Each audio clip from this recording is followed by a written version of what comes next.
statistical, mathematical fact never has been down. has broken every single record. There is no asset that has come close. It's the only thing in the industry that was not touched, that was not hacked, and it never fails doing what it promised in 2009. It's never What's failed. the best performing asset the world has ever seen?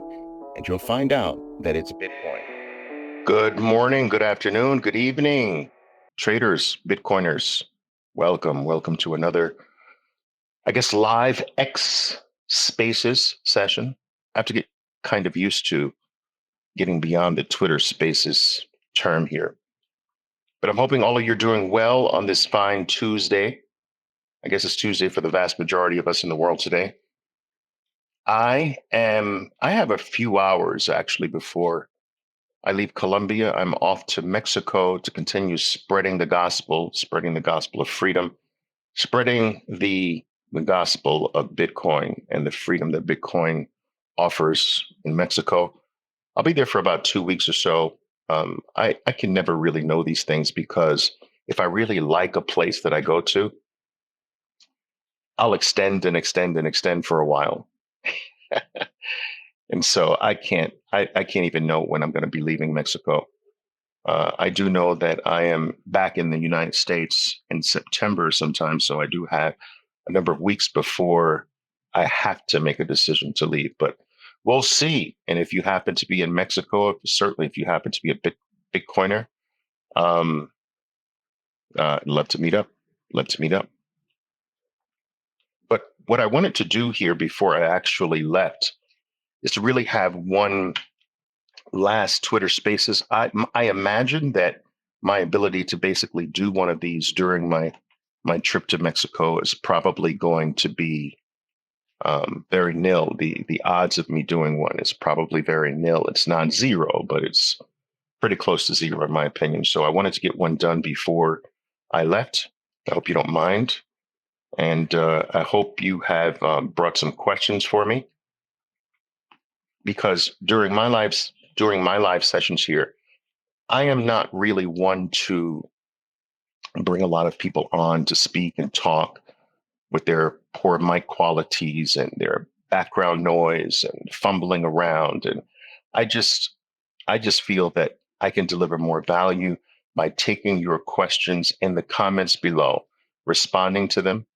And maybe at some point in the future, I'll get more comfortable with bringing people's voices in and so forth and so on. But my experience has been with a lot of these Twitter Spaces is that I get sort of frustrated with everyone's inability to be audible in a proper way, or it's just very cumbersome for me. So I decided to sort of run my Twitter Spaces, my X Spaces this way. And if you have a different opinion, please let me know in the comments below. All right. It's probably one of the first ones I've done in the middle of a market day. What I mean by the middle of a market day, it's the middle of a market day for me in my specific time frame. And I'm largely speaking from the American market's time frame point of view. So I don't know whether or not this time frame, garners more attendance or not. But I actually don't necessarily do these entirely for or exclusively for those who are going to attend live. I do know that this, if I remember to hit the record button, and I did for this one, if I remember to hit the record button, this becomes an electronic footprint that I think delivers value, or at least delivers my point of view, which I believe is entrenched with value for a very long time, if not indefinitely, as long as I don't get eliminated from the freedom of speech platform. Yes. Okay. But okay, well, welcome, guys. I titled this Twitter Spaces as "Why We Don't Have Much Time as Buyers of Bitcoin." Now, I have touched. Whoa, that's the wind blowing. I have touched upon this topic or concept before, in small part, but I want to give it its due right now, to be honest with you, because I want to continue to pound. I believe it's my responsibility to continue to pound the table on every time I get on one of these, man, Bitcoin starts pumping. Anyway, I feel it's my fiduciary responsibility to my followers, to my traders, to my Bitcoiners, um, to continue to pound the table on the fact that we don't have time, that whether we like it or not, Bitcoin is moving at warp speed. It is moving at warp speed at absorbing the world's value and becoming the item that absolutely, in my opinion, liberates and frees the vast majority of human beings on earth. Freedom from what you ask, freedom from fiat tyranny. What many people, I believe, who do not have a thorough understanding of money and the history of money, which is laughable to me in and of itself, because everyone wakes up every single day with one goal on their mind, which is to make money. They've been duped into this game of working for a money that someone else creates, a token that someone creates out of thin air. They've been duped into believing that they should become educated in ways of learning how to earn this other man's token more. They spend hundreds of thousands of dollars in Ivy League schools with the sole purpose of learning how to earn another man's token. They spend their lives trying to become more valuable and then give that value away to earn another man's token.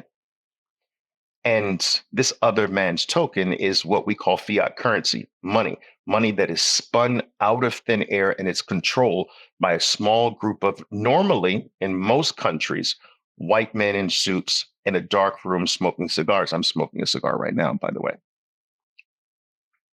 I'm just not white. I don't have a suit and I'm not in some dark room somewhere. But in reality, what's laughable to me is that most people spend their entire lives day by day finding ways to become more efficient at earning another man's money. And yet they have been reluctant to or failed to, or have not even thought about learning about money, learning what money is, learning the history of money. How is it that you want money and you don't know what money is?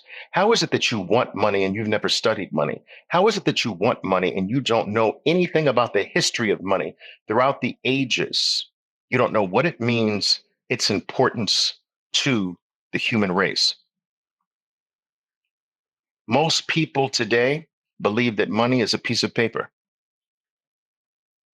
And God, is that the problem? Because in essence, guys, money is your time. Money is your life.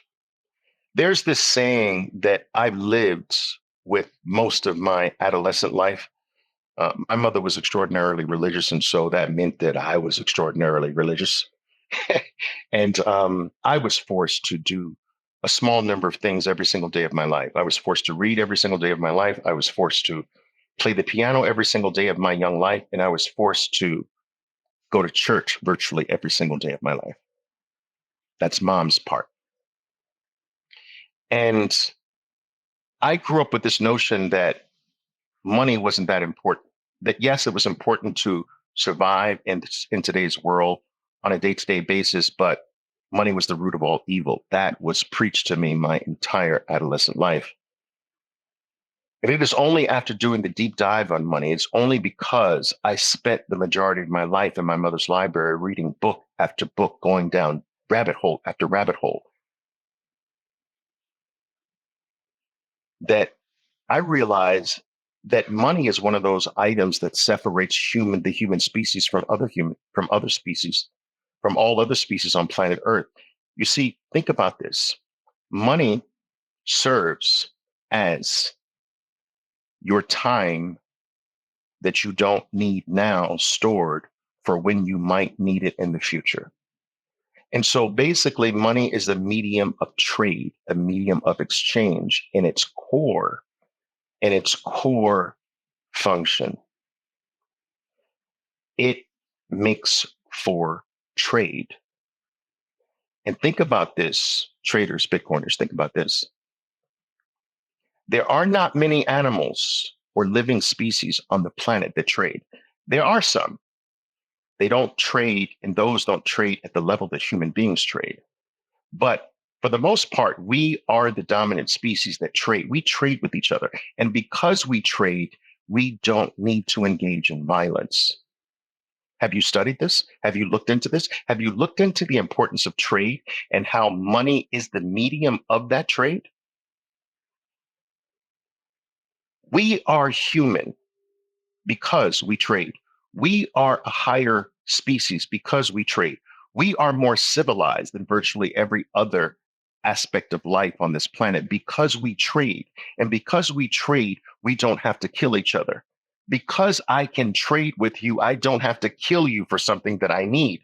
You see, every other level beneath the human species, they don't, on in large part, they don't trade, therefore they take. And it is survival of the fittest. It is the strong that dominates the weak. They take because they don't trade. We trade, therefore we don't need to take. We trade, therefore we don't need to be violent. We trade, therefore we don't need to be dominant in primitive ways. And so if you go back in history to the time where violence was running rampant and the only way to survive was to take from something or someone or some clan or group that had and you didn't have, it was because there was no medium of exchange, because there was no trade. Money is your stored value. Money represents the life that you have given the universe, for lack of a better phrase. Money represents the very essence of who you are. Let me give you an example of this. If you work, you work 40 hours a week at a job. You spend time from the time you wake up, preparation, cooking breakfast, if you cook breakfast, getting yourself dressed, brushing your teeth, taking transportation, making sure you get to some other person's dream, right, on time, because that's what you're working for. You're giving your life to someone else's dream. That's fine. All right, we can't all give our lives to our own dreams.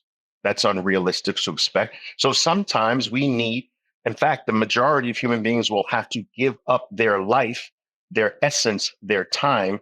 Time is the stuff that their life is made up of. They will have to give that time to someone else's dream. That's fine, as long as they are fairly compensated for the time that they gave to someone else's dream. That's what you're doing when you're working for someone else. You are working for someone else's dream, and you are giving your life up for someone else's dream, because the time that you are giving to another is the time that you could actually give to yourself. The time that you are giving to another is the time that you give to your own dream, your own aspirations, your own desires, your own goals. But you have consciously made, and sometimes unconsciously, have made the decision to give all of that to someone else. And in exchange for that, you deserve something strong. You deserve something solid. You deserve something that is equal in value to the life that you gave. And what you receive is a token. You receive a token called the US dollar. If you're in Venezuela, you receive a token that is called the Venezuelan Bolivar. If you live in Argentina, the token that you get in exchange for the life that you give, the time that you give, the energy that you give, the effort that you give, the sacrifices that you give. In Argentina, you get the Argentinian peso. In Turkey, you get the Turkish lira. Do you understand? So in Japan, you get the yen. In Europe, you get the euro. So these are nothing more than tokens that have been spun up by a group of people that say, okay, we know that if you were a 100% slave, we would just give you housing for your time, effort, your sacrifice, and everything. We would give you housing, clothing, and food. But we don't live in the old slavery times. We live in modern slavery times. So instead of you sacrificing your life, sacrificing your time, sacrificing your your effort, and sacrificing your dreams, your aspirations, and your goals. You give that all to me. And in exchange for me giving you housing, clothing, and food, I'm going to give you this token. And then now that you have this token in exchange for what you have given me, you have to take the token and buy stuff with it. You have to buy the housing that I used to give you. You have to buy the clothing that I used to give you directly. You have to buy the food that I used to give you directly. So instead of me giving you the food, the clothing, the shelter directly, I'm giving you the token, a medium of exchange, so that you take that medium of exchange that I've spun out of thin air to go buy the clothing, the food, the shelter. But I am going to make sure that you continue to work for me, to make sure that you continue to slave for me, to make sure that you continue to work for this token, I'm going to make sure that the housing goes up on you every single year of your life on this planet. I'm going to make sure that the food gets more expensive. I'm going to make sure that the housing, the food, the clothing, that it will run away from you, which means that you will have to work for me longer and harder every single year of your life. Now, if you ask me, that is no different than direct slavery. It's indirect slavery. Do you understand that during the traditional slave years in the United States, that the vast majority of slaves did not want freedom? I've talked about this. They resisted freedom. It was only the few, it was only the bold, it was only the visionaries that preached every single day about being free from this tyranny, being free from this enslavement. But the vast majority were like, why? That's like the vast majority of you, some of whom are listening to me talk right now. The vast majority of you don't want to be free. The vast majority of you are saying, why Bitcoin? I like working for masses token. I've got a house, I've got my clothes, I've got my food. Why do I need Bitcoin? That's you. You are the slaves that are comfortable. You are the slaves that resisted the visionaries like me and like Luke Broyles and like the vast majority of all the others, Jeff Booth, Breedlove, Michael Saylor. The list goes on, guys. Greg Foss. We're the visionaries trying to shout from outside of the enslavement camp. Don't you see that it's the same freaking thing? They've just switched the goal on you. Instead of you being encamped somewhere, working for the shack in the back, working for the raggedy clothes and working for the poor quality food, you're getting a token and you have to then go buy the poor quality food, which they keep jacking the prices on. And you've got to buy houses that run away from you in price, that prevent you from really ever getting true ownership of your property. And you've got to buy the junk that we call clothing. And on top of that, I'm going to put somebody else's name on the clothing. It's not your name on the clothing. I'm going to put someone else's name on the clothing, and you're going to love it. You're going to love buying masses clothing with masses name on it. It's not going to be clothes with your name on it. It's going to be clothes with our name on it. And we're going to trick you into believing that you should be buying the master's clothes with his stamp on it, with his logo on it. We used to brand you in your actual skin to mark that you were our slave. Now we're just gonna put our mark on a hat, and you're gonna buy the hat for stupid amounts of money. We're gonna put our name on shirts, and we're gonna put our name on your sneakers and on your jeans. And we're going to mark you that way. We're going to mark the things that we're going to trick you into giving up your life for. You give up your life for the token, and then we're going to trick you into using the token to buy our inflated goods. That's better than the old slavery system. And some of you are wondering why. Why does Oliver call Bitcoin freedom? Because Bitcoin, for the first time, is a money that is not in the control of a human being, but is available to every human being.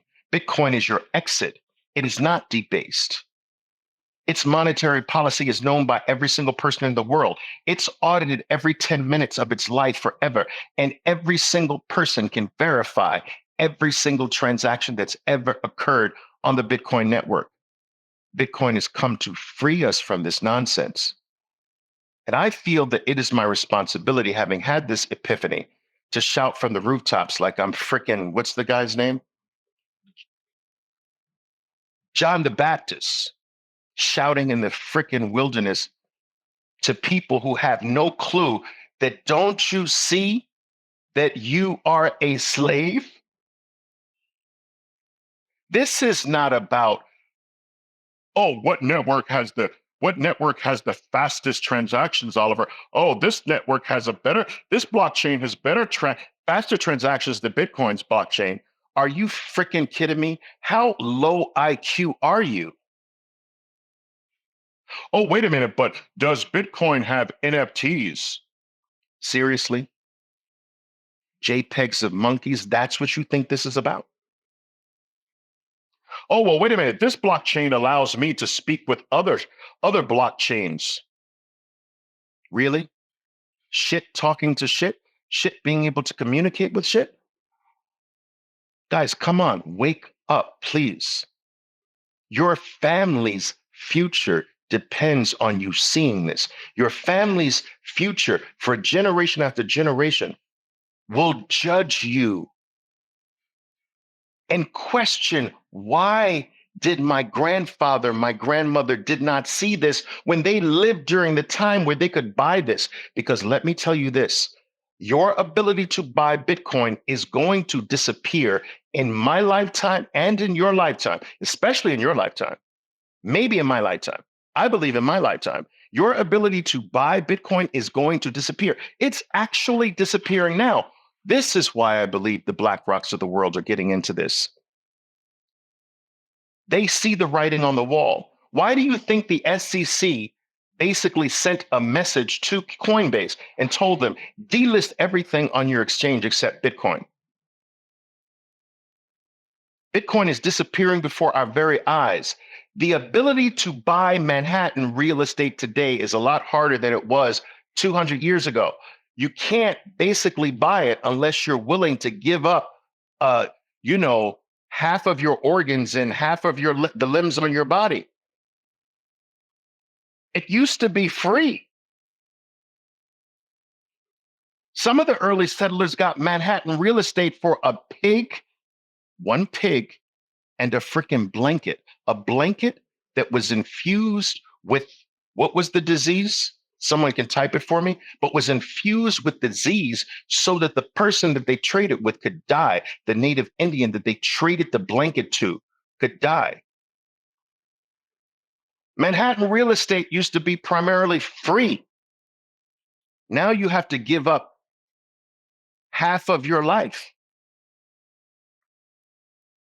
The same thing is going to happen with this new digital property called Bitcoin. The ability to buy it is disappearing. $30,000 Bitcoin is already pricing out millionaires, traders, Bitcoiners. It's already priced out your 5 millionaire, your millionaire in the 5, 6, 7, that 7 millionaire range. They're priced out of Bitcoin at 30,000. And some of you I know are saying, duh, but Oliver, how can you say that? How can you say that the millionaires are boxed out of Bitcoin? Just do the freaking math. Most millionaires who are worth 4 million, 5 million, 6 million, they're business owners, most of them, or property owners. They might own a business. They might be worth $5 million on paper, but the business is worth 3.5 to 4 million of that. And they live off of the proceeds from the business. How can they sell that? Most of the millionaires that are 3 million, 4 million, 5 million, 6 million, they're millionaires on paper. They've got a decent revenue stream, they've got a decent income stream, but they might have out of 5 million, they might have 3.5 million tied up in the business. They might have another million tied up between a principal home and a vacation home. They might have another 500,000 in a 401k plan and $100,000 in the bank. How are they going to buy Bitcoin at 20 Bitcoin at a clip? They can't. How are they going to buy it at 10 Bitcoin at a clip? They can't. How are they even going to buy it at 1 Bitcoin at a clip? They have to be very careful. Bitcoin is outpricing millionaires to this very day at $30,000 a coin. Imagine at $50,000 a coin. Imagine at $100,000 a coin. Imagine at $250,000, $500,000, $1 million. I am telling you, your time is running out. I am not saying that you won't be able to get Bitcoin in the future. Every human being will be available, will have Bitcoin, will have access to Bitcoin. I am talking about in the life-changing ways that can make you the future elite of the world. That period of time is disappearing on you right now. Now, if you have no interest in being the every era has its elite. If you have no interest in being the elite of the next era, then just relax. Just continue to be a slave. Just continue to work for the token that master spun up for you and continue to use that token to buy his bullshit. But if you have interest in freeing yourself from that, your time is limited. Tell me you understand what I'm saying. I want to see a comment, at least one. Someone type, Oliver, I understand. There's not a freaking single comment here. Well, I see one from Bitcoin Chris, who gave me fire emojis. But Jesus Christ, guys, come on, talk to me. Tell me I'm not wasting my time here. Every single time I get on this thing, man, Bitcoin pumps. I love it. Someone tell me. All right, Calvin says, I understand. Also, well, Shredder Mariner says, yes, well understood. Awesome. That's all I needed. That's all I needed. All right, just a few of you. Now listen to this. Why do I say that that BlackRock is getting into this right now? For the reason that they understand that the time to buy Bitcoin is disappearing. Listen to me carefully. Now, I know some of you are going to accuse me of being conspiratorial with this. And yes, I do admit it's somewhat conspiratorial. But so what? I'm going to be conspiratorial then. You see, I believe that with Bitcoin disappearing before our very eyes, these people are very, very brilliant people. They see this. They know this. They see Bitcoin being ripped off of exchanges. They see nation states already starting to accumulate it in secret. Why do I say nation states are already buying Bitcoin and accumulating Bitcoin? Because you guys don't pull it off of freaking exchanges like you should. You're too lackadaisical. You keep it on your exchange. You're safe with it in the hands of someone else because you're used to being a slave and you're used to not having the responsibility of your own freedom. That's why the slaves in traditional slave period in the United States, they didn't want to be free because being free requires being responsible. Being free requires you to figure out how you're going to survive. They didn't want to figure out how to survive without master. They didn't want to be responsible for their food, their own clothing, and their shelter. They're like, well, we've already got all of that right now. And that's what the majority of you are. You're okay placing your freedom, placing your future, placing the value that you give your life up to another man. You're okay giving it to master for him to take care of because you're used to slavery. And any asset that's in the hands of another man means you're the slave and they're the master, that you don't want the responsibility. In fact, the system is designed where you can't even take responsibility. The only thing we have today in life that is truly yours is Bitcoin. You think your house is yours? Really? 99% of you who own a house don't even have the deed in your possession. How the frick do you call that your house? You can't show me a single document that says you own it. And you pay taxes to the master every single year. You pay a mortgage payment to the bank, which is the purveyors of the master, every single month. And you call that mine. That is just your shack on the plantation. And you're comfortable with that. You're comfortable with someone else owning your stuff. You're comfortable not having to be responsible for your own property, your own life, your own time, and your own effort. That's what Bitcoin is. When you take self-custody of Bitcoin, you take self-custody of your whole life. You grab, you grab back, you take back your freedom when you self-custody Bitcoin. When you keep Bitcoin on an exchange, that's no different from keeping everything else in the hands of the master. And so the reason why I say that when you see Bitcoin being pulled from exchanges, starting from 2020, where the trend changed, more than 1 million Bitcoin has been removed into self-custody. That's not you. You're the slave. That's nation states grabbing it and pulling it off. They know better than you. And so I don't believe that's your everyday Bitcoiner. I don't believe that's your everyday crypto investor who's diversifying with a little bit of Bitcoin. They would rather the Bitcoin stay on exchange. This is nation states getting involved. That's what, when I see Bitcoin declining off exchanges, I don't think about you. I think that I know that's not you. I know that's someone more serious. I know that's nation states responding to what's happened over the last several years. And so BlackRock is not dumb.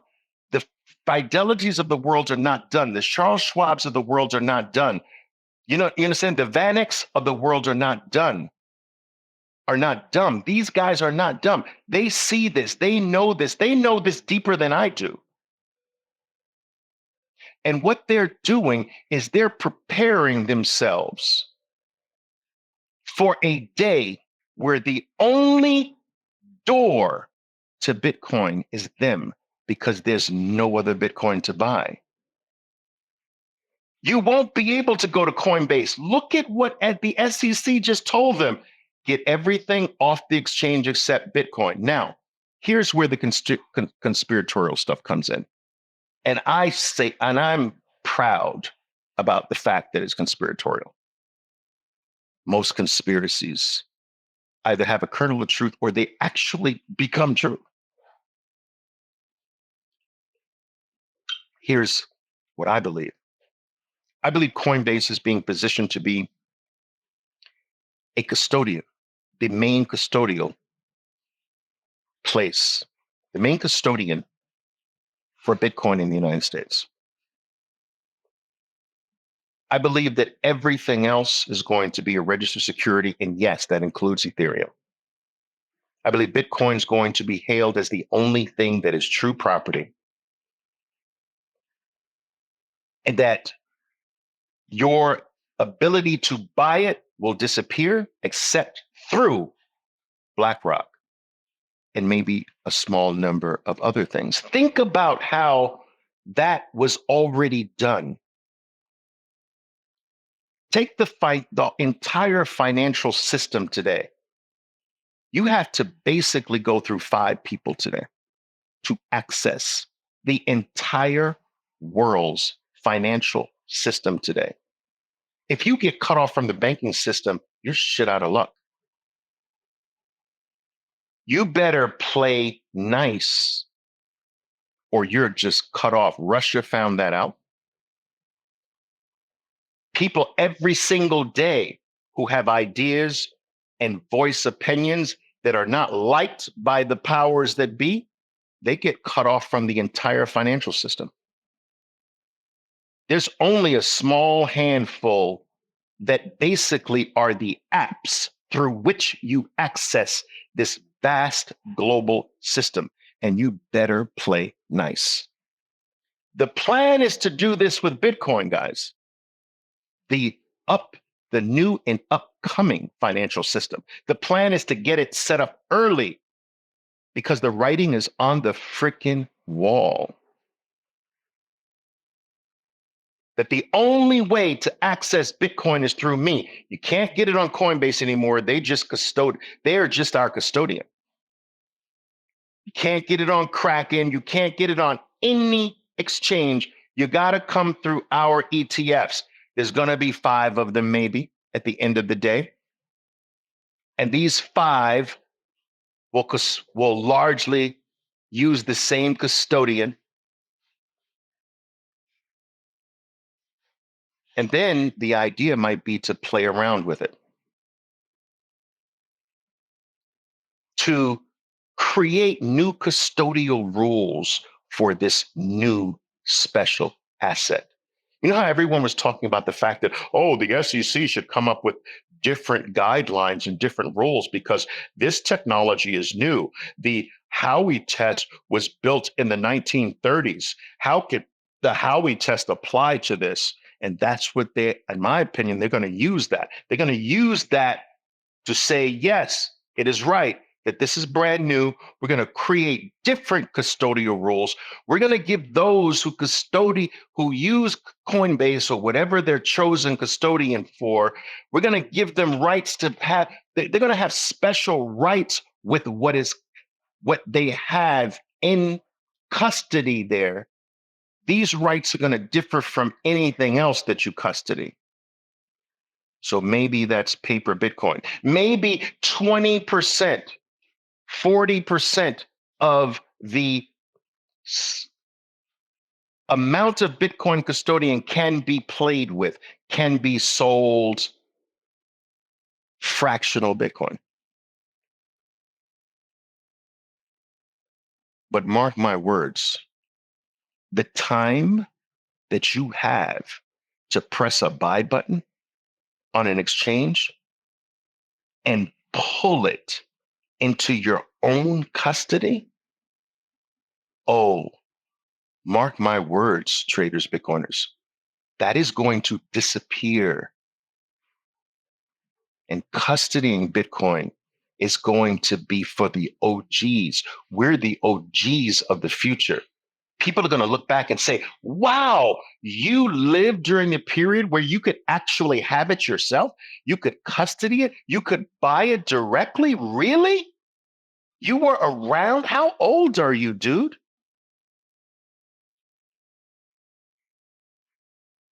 I am telling you, your time is limited. If I were you, I can't give you financial advice, but if I were you, I would be gobbling up as much as I possibly can now. I wouldn't even be concerned about a frickin' US dollar price. Why is the US dollar price of Bitcoin important? It's only important if your idea is to sell it back into slavery. If the converting of the slave coin to the freedom coin represents your freedom, at what point is it appropriate to flip the freedom coin back to the slave coin? Are you special? When I was a kid, they used to have this special bus, they used to have the when I left school, there were 2 groups of buses, right? There were the yellow buses for the regular kids that got bused to their homes, and then there was the blue buses. The blue buses were for the challenged, I should say. Are you freaking challenged? Are you on the blue bus? Someone asked me today, Oliver, I invited him. I hope he's here today. on my live space because I invited him to be on my live space. The guy asked, Oliver, so aren't you planning on flipping your Bitcoin back to fiat someday? I'm like, wait a minute. Is your question that my plan is to get free, then later trade my freedom to go back to slavery? Dude, you need to come to my spaces. You have no freaking clue. The only reason why the unit price of Bitcoin is important to you is because you still have in the back of your mind that I'm going to go back to slavery at one point. Now, some of you might be saying, Oliver, that's a little bit unfair because my plan is to buy a home and I'm a renter right now. I get it. I understand. Or my plan is a trip around the world or to buy a house for my mother or whatever. I get those things. I get that value held safely in a vault is not equivalent to things that might be needed. I understand that. I understand that better than most of you, in all honesty. But I believe that there is a day in the not too distant future where you and I won't ever have to let go of the asset that we have, the most valuable asset in the world. Because I believe that Bitcoin in this cycle becomes the most valuable asset in the world. What do I mean by this cycle? 2025. Into 2025, Bitcoin becomes the most valuable asset on planet Earth outside of gold. Now let's put gold aside for the moment. Outside of gold, which means that the king of the hill right now is Apple stock. I believe that this cycle, Bitcoin takes out the valuation of Apple stock this cycle into 2025. Now, my question to you is, what do you sell the most valuable asset for? Do you sell it for the 15th most valuable asset? Do you sell it back to Fed coin that gets debased by 10 to 12% a year? Do you give up all the future gains that will come from that sale? You see, there are future gains forever in Bitcoin. It's programmed to go up in value in fiat terms forever. There's another way of looking at that. It's programmed to make everything else go down in value forever. That's actually the more appropriate way to look at Bitcoin. Do you see this Bitcoin pumping while I'm talking, guys? That's me, by the way. Yeah, I know. I know. Crazy, right? Happens every time. So, lost my thought looking at this unit price.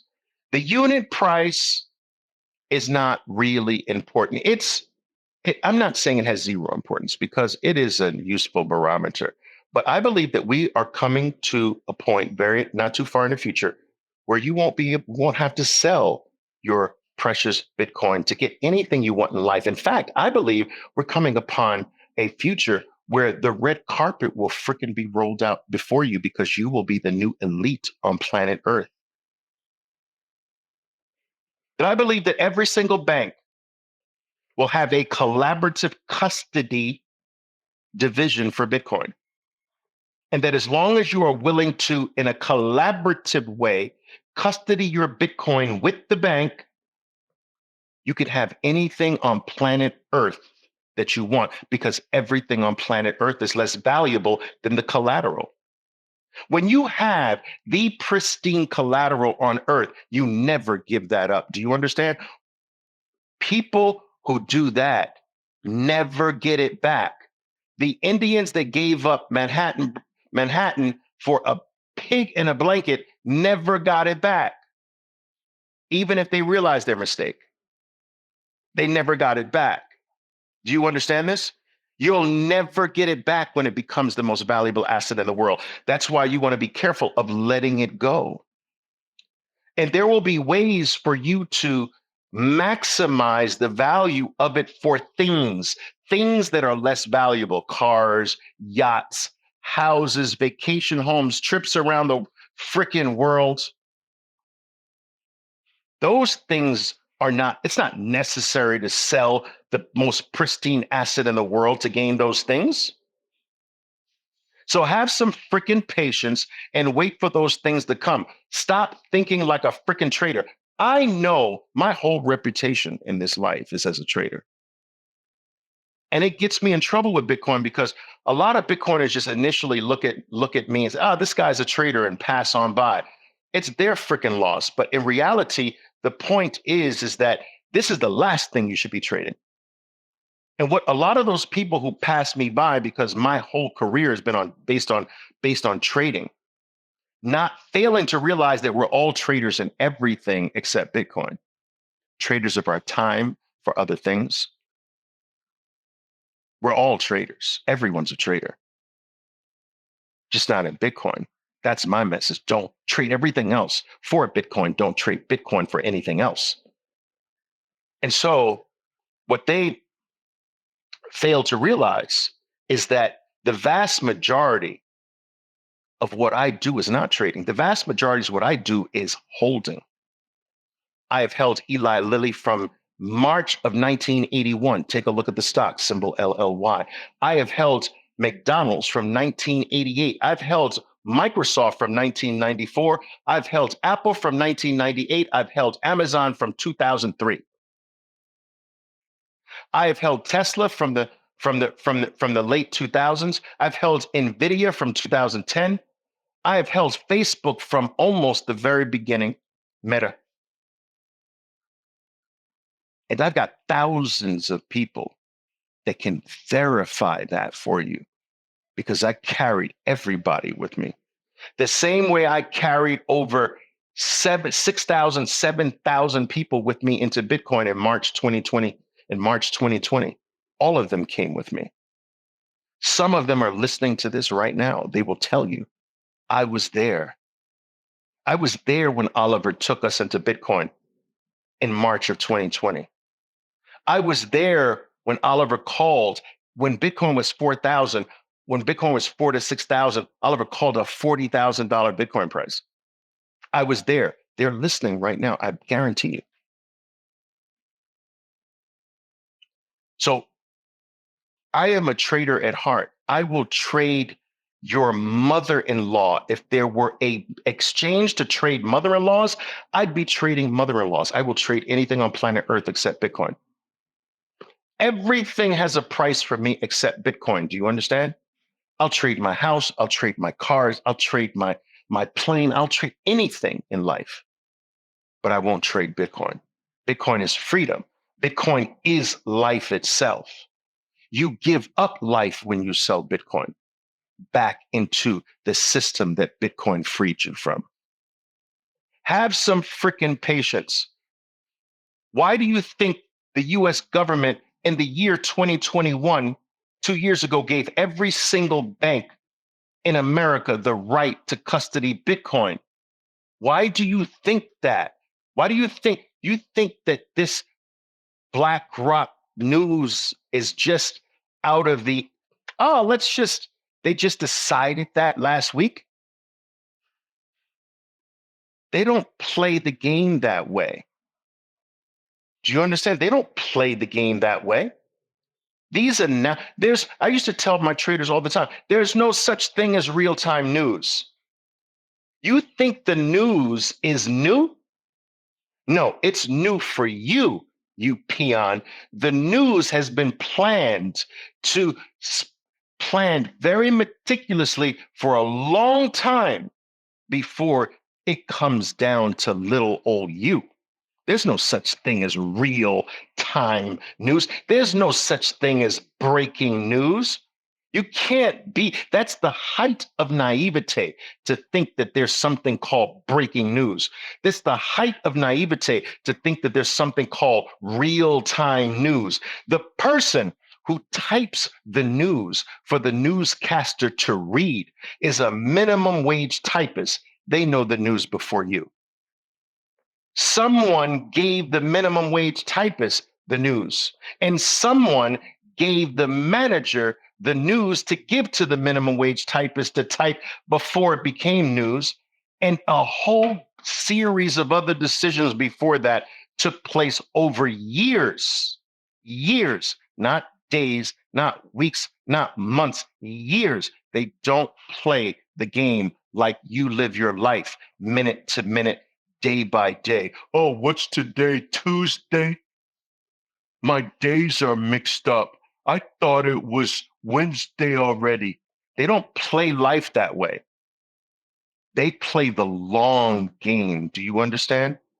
They play the long game. Why do you think they're getting into Bitcoin now? Bitcoin is still a baby. It's small. It's so inconsequential to them from a dollar perspective. Bitcoin, BlackRock with 1% of assets under management could buy the whole freaking network. Why are they getting involved in this little baby thing now? Because they play the long game. They don't play the high time preference game that all of you have been duped into playing with your lives, and they play for keeps. But for the first time in the history of humanity, you and I are here first. You and I have front run the Black Rocks of the world. You and I can still front run them right now, but the window of time is closing.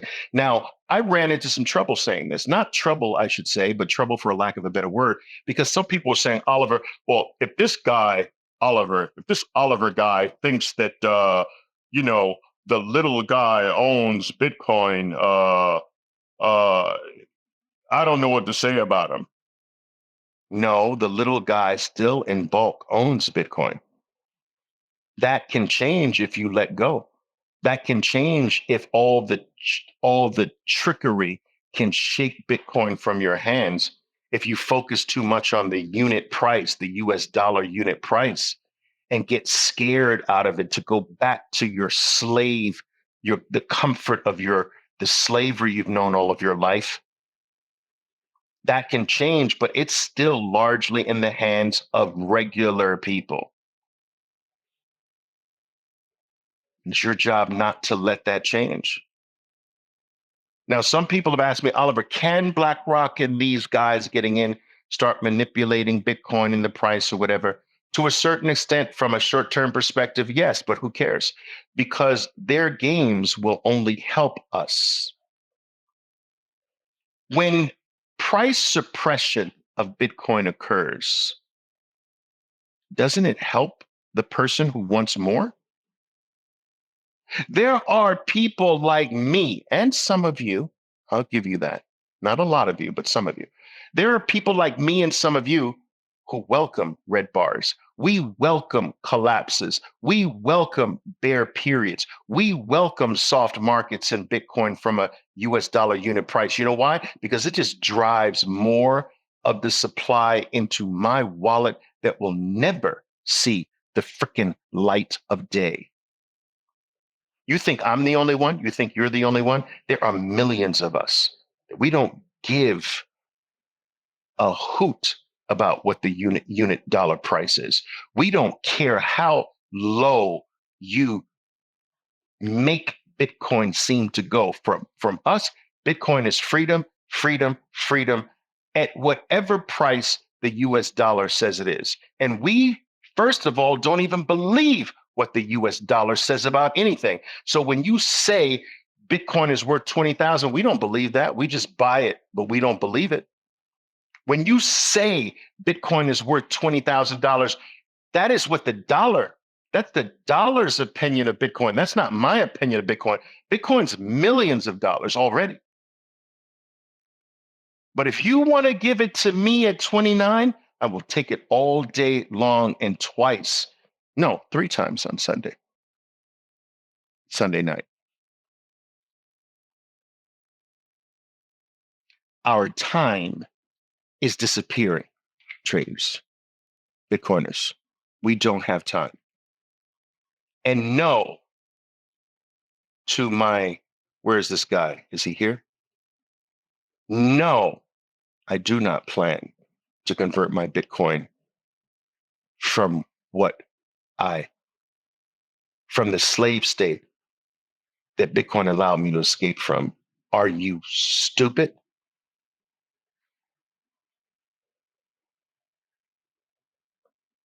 Why is this different? Why is Bitcoin different from any other asset that BlackRock has controlled over its life? It suppressed and killed gold. I know gold is trading not too far off of its all-time new highs, but it's largely dead. And if you measure gold, guys, an M2 money supply, and this is a post that I will do from the airport today for you, and I do want you to catch this post. It's truly eye-opening what I have planned. This post that I'm going to do next, M2 money supply. But when you price gold in M2 money supply, it's down for decades. It's not anywhere near its high. When you start to price everything in M2 money supply, your eyes start to open and they become eyes that give you the ability to see. We have been duped by looking at the wrong things. We have been duped by looking at the wrong charts. We've been duped by looking at the wrong facts, by looking at the wrong reality. The wrong reality is a false reality. We've been duped all of our lives. And because the changes that have enslaved us more have happened generationally, because the decisions that in that keep us back more and more happen in different generations, it goes undetected. And that's the mastery of the slave system, right?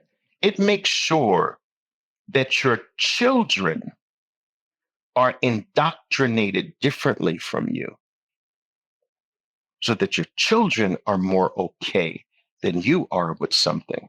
And their children will be more okay with something than they were, and so forth and so on. They play the long game. They don't try to do everything thing in one generation.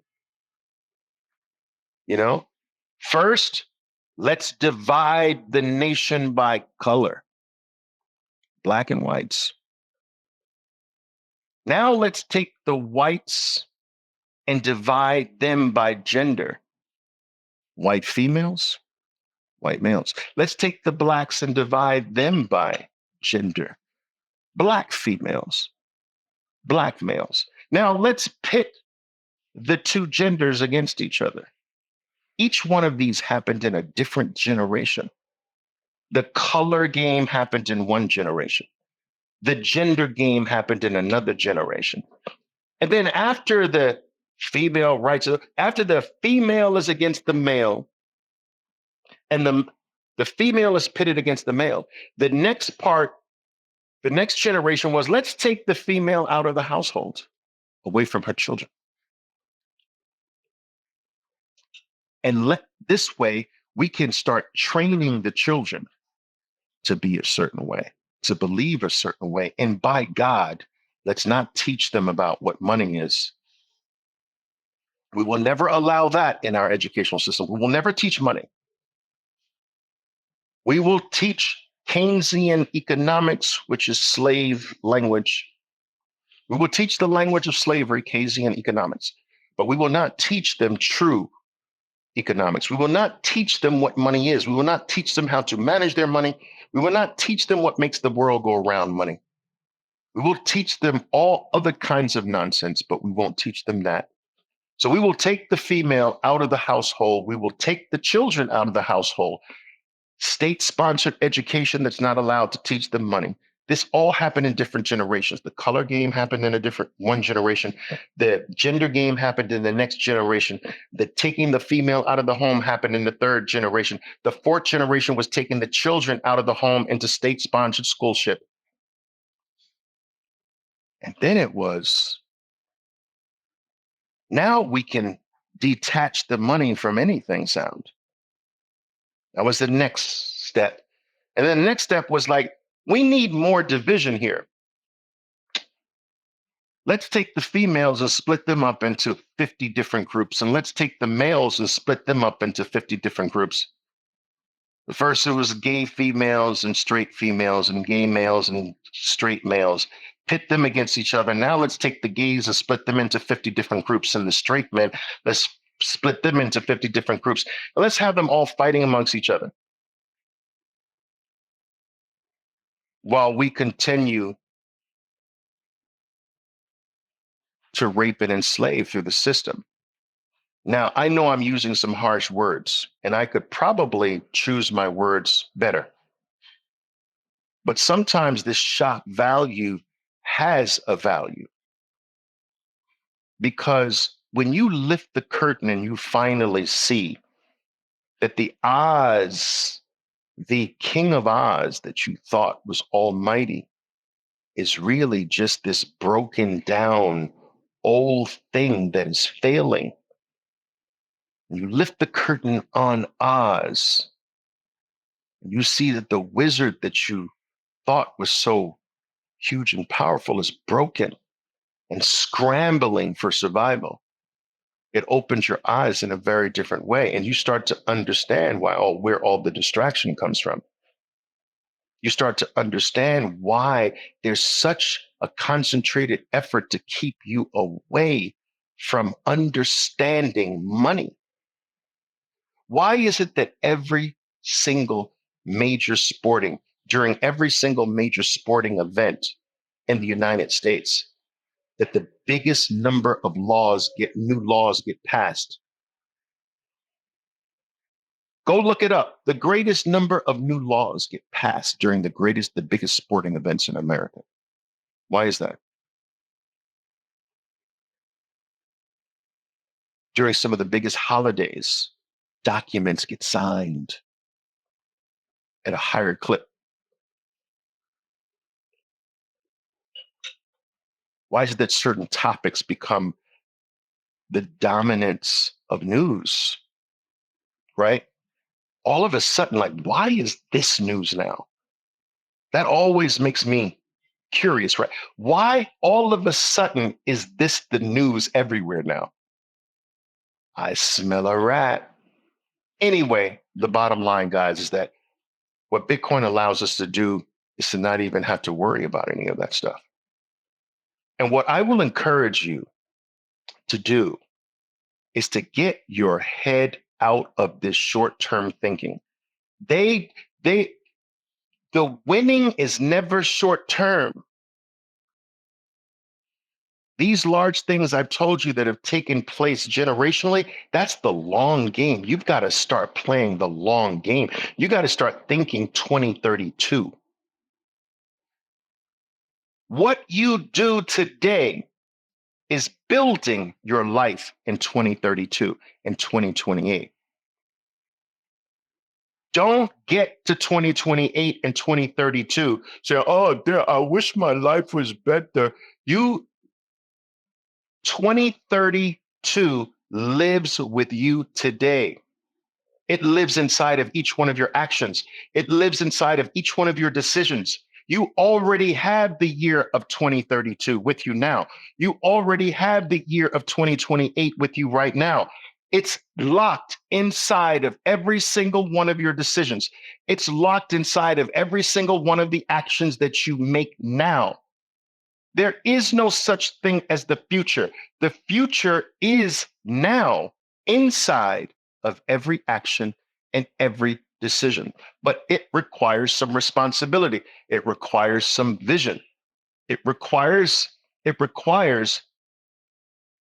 you to up your IQ. It requires a deeper understanding of what money is. It requires a proper assessment of what we've had and seeing how what we've had has failed and understanding what the solution is. The only solution we have is outside of what we have. And Bitcoin is the only thing that is outside of what we have. Bitcoin's the only thing that a human man can't control.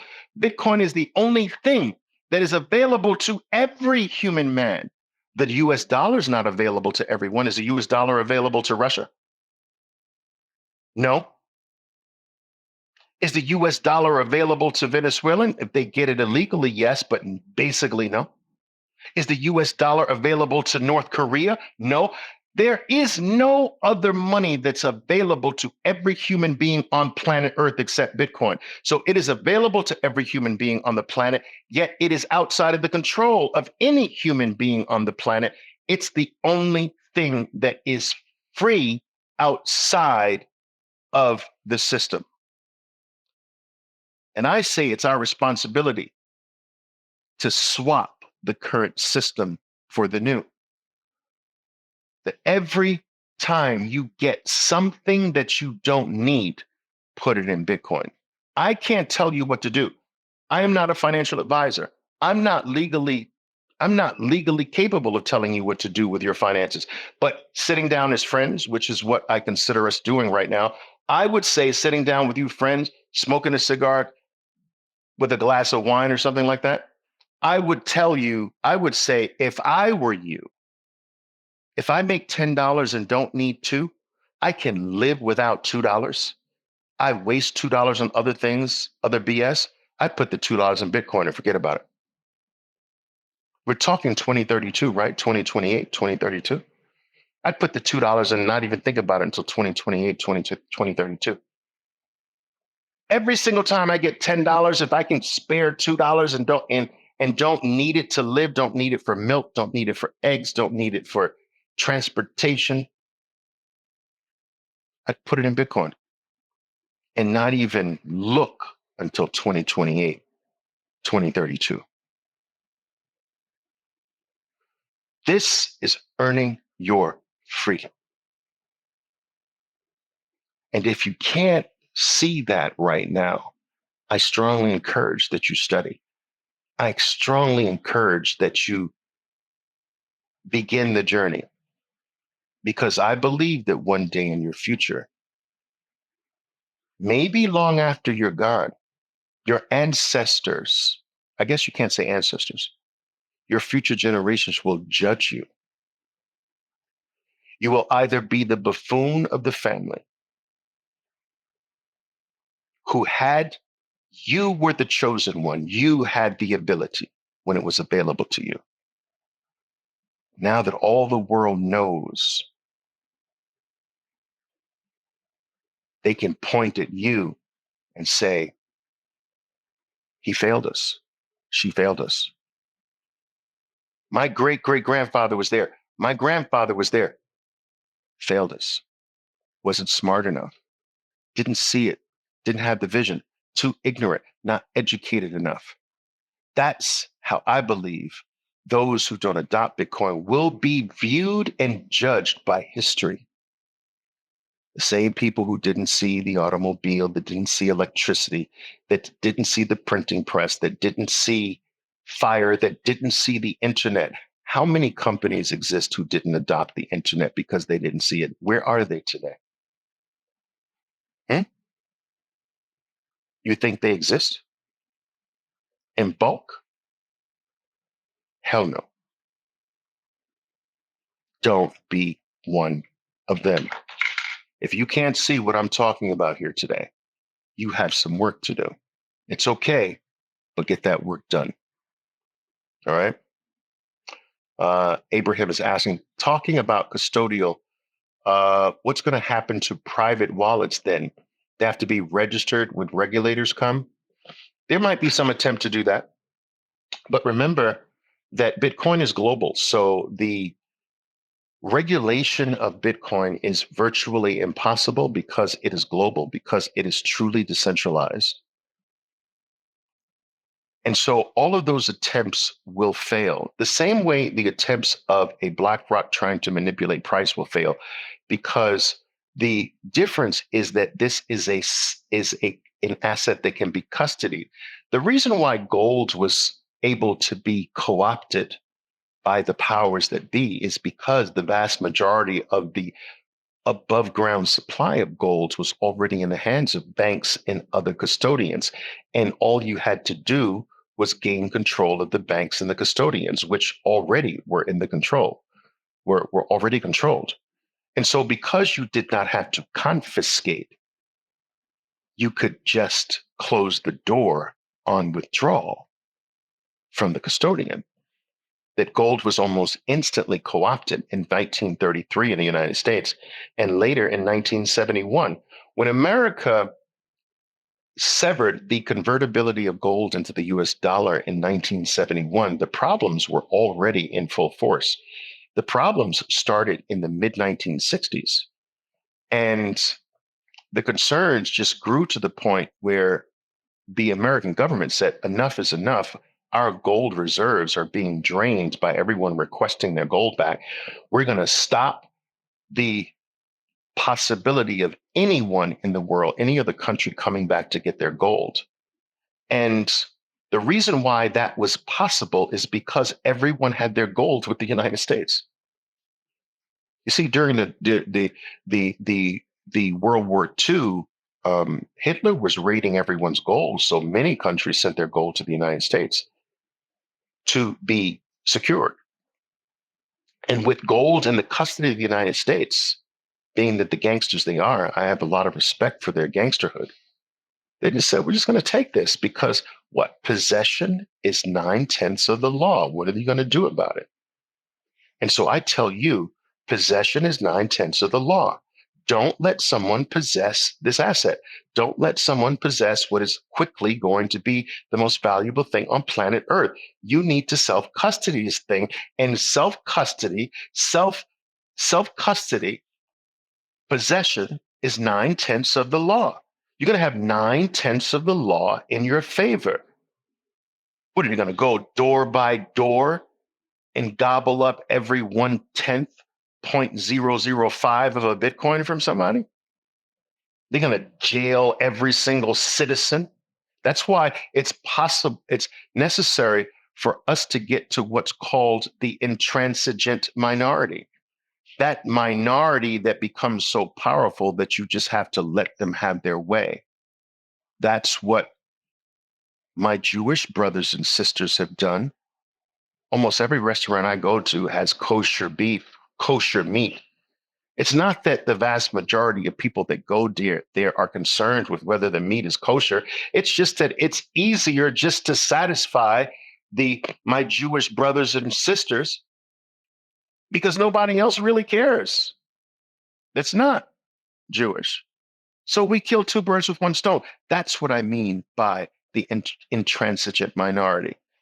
Bitcoiners have to focus. That's why I spend time trying to orange pill you, because I believe I have a responsibility to help us get to the intransigent minority, to where there's nothing you can do about them. In fact, the intransigent minority gets so powerful that presidential candidates have to run on the platform of Bitcoin. That the intransigent minority gets so powerful that the laws have to be changed to appease them. Otherwise, they will leave and go to where they are treated best. I believe Bitcoin is different from any other asset because it can't be co-opted if you possess it. And so that's my number one message today. Possess your own Bitcoin.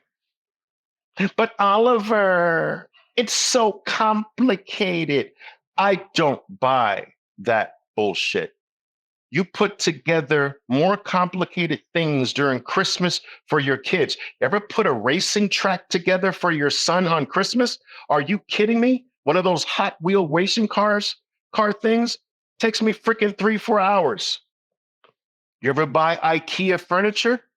You ever see the freaking instructions to put together a freaking IKEA desk or a freaking IKEA table?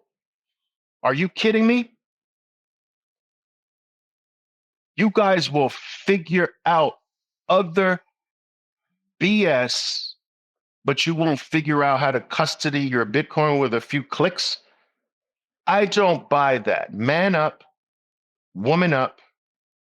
Let's be men and women. Let's be freaking responsible. Freedom requires responsibility. Don't give me that, but it's so complex.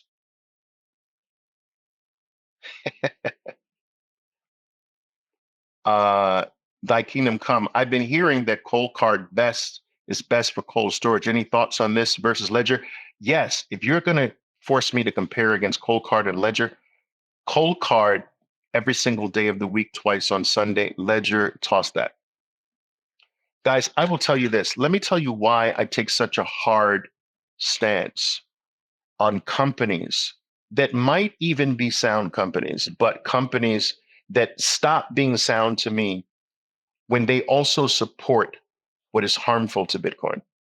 You see, in my opinion, it is a sacrilege and it is the height of what's the word I'm looking for? It is you are being contradictory with yourself in the world when you claim to be a Bitcoin supporter, but you support things that actually are the enemy of Bitcoin, that actually things that have made Bitcoin their enemy. When you support an XRP who literally puts millions of dollars into campaigns to end Bitcoin, to change the code, to switch from proof of work to proof of stake, a freaking group of men that have spun up fake money out of thin air, spends money giving it to politicians, spends money giving it to organizations like Greenpeace to kill Bitcoin, and you support that. And in the same breath, you claim to be a Bitcoin supporter. Guys, this is too big. It's too important. I will not give a single breath of my air, my energy to any company that that that is in that space. I will not do it. You can do it. I have no control over you, but I'm not doing it. My principles are different that way. I'm a purist, right? It's Bitcoin or nothing. So when you all of a sudden you were a Bitcoin company only, then all of a sudden you move to the shitcoin world and maintain your stance as a Bitcoin company just because there was a Bitcoin bear market, then shame on you. And I know that some of those companies will say, well, Oliver, we need money, we need to survive. How can we continue to serve Bitcoiners if we can't survive? Well, that's your fault for not coming up with some type of business model to be able to survive by supporting the growing number of Bitcoin only people that are coming in this space. That's your fault. That's not my fault. But I'm not going to give you an ounce of my support or my attention. And I'm not going to point my audience to you being in that space. And there are some companies and some individuals that have hurt my heart in this way. But so be it. Not me. So, yes, I'm calling out Ledger. I will not support them. Doesn't matter to them. They don't need my freaking support. Who cares? Doesn't matter. It's about my principles. So yes, cold card every single day. Toss that other nonsense. Sorry. Anything else? Let's see before I go, because I got to get ready to take the. Who will be in Miami in September to see Oliver speak? I appreciate that, Kenzo. I'm looking forward to Miami. That's my next stop after Mexico. I'm looking forward to seeing some of you guys there. Retail use in U.S., not quite sure what you mean, eClap. If you can quickly clarify what you mean by retail use in the U.S., I'd be glad to, excuse me, glad to talk about that. But anyway, guys, listen, I just wanted to have this sort of one last chance to have a Twitter Spaces with you before I'm off to another country and another continent.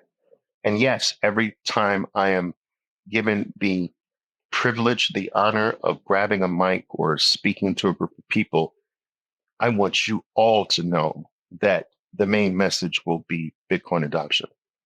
That is always the main message.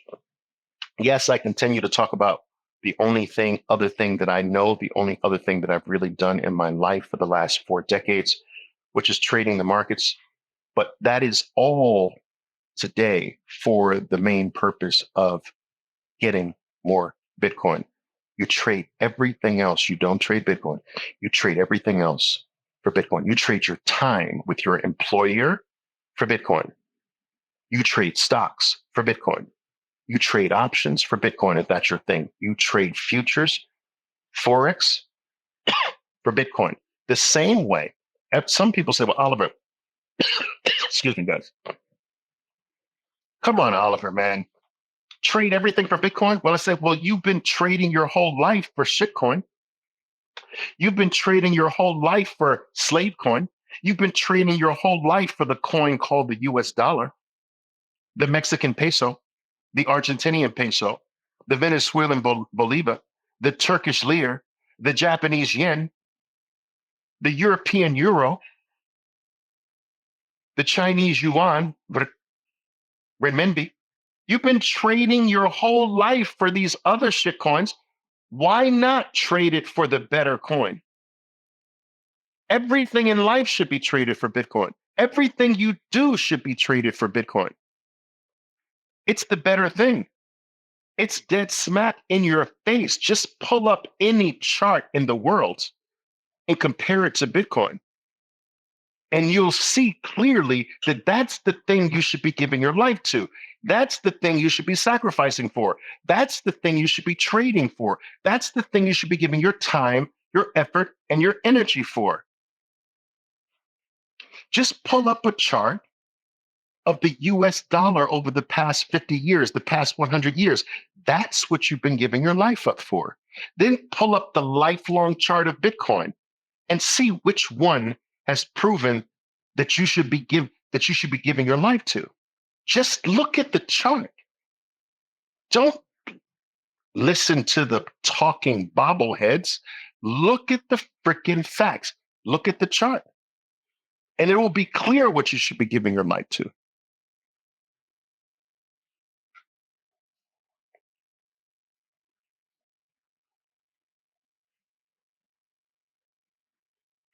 All right, Edgar Chapa. Will new technologies and innovation be able to be built on top of Bitcoin network to help humans and organizations?